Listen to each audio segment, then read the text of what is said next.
यूं तो देश में हर नाइंसाफी के लिए एक कानून है और कानून को बनाए रखने की जिम्मेदारी देश भर की अदालतों की है।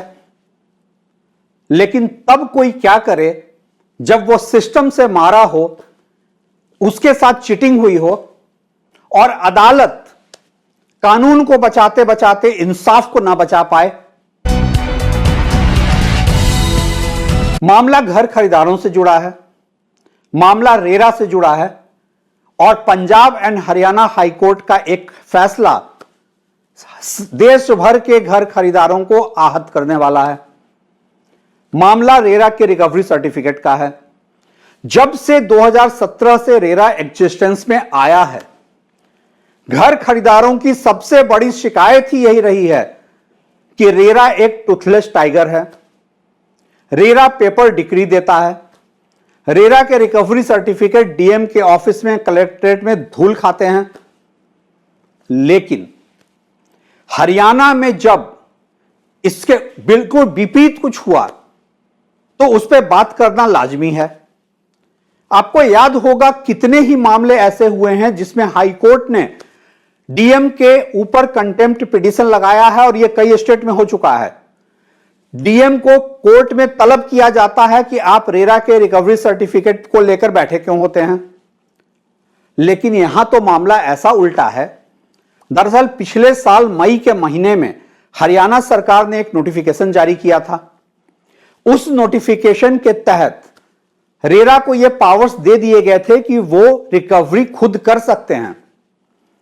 बिल्डर है वाटिका लिमिटेड। यहां बिल्डर ने इस फैसले को पंजाब एंड हरियाणा हाईकोर्ट में चुनौती दी और पंजाब एंड हरियाणा हाईकोर्ट ने उसको क्वेश्चन करते हुए कहा कि रिकवरी का काम रेरा एक्ट के तहत नहीं आता है। बहुत साफ तौर पे हाईकोर्ट ने कहा कि रेरा एडजुडिकेट कर सकता है, वो सिविल कोर्ट की तरह डिक्री नहीं कर सकता है।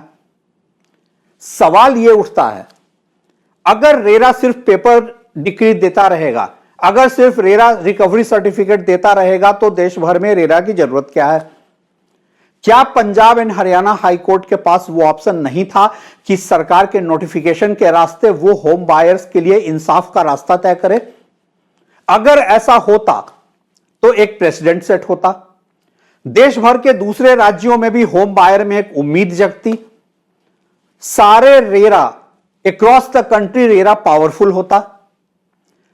यहां मेरा सवाल सिर्फ पंजाब एंड हरियाणा हाईकोर्ट से नहीं है, मेरा सवाल केंद्र की सरकार से भी है, अलग अलग राज्यों की सरकार से भी है।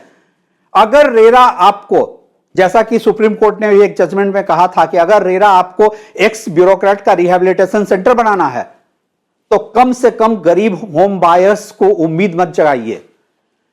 रेरा से घर खरीदारों की उम्मीदें टूटती जा रही हैं और पंजाब एंड हरियाणा हाईकोर्ट के इस फैसले के बाद सारे ही घर खरीदारों में बहुत मायूसी होगी।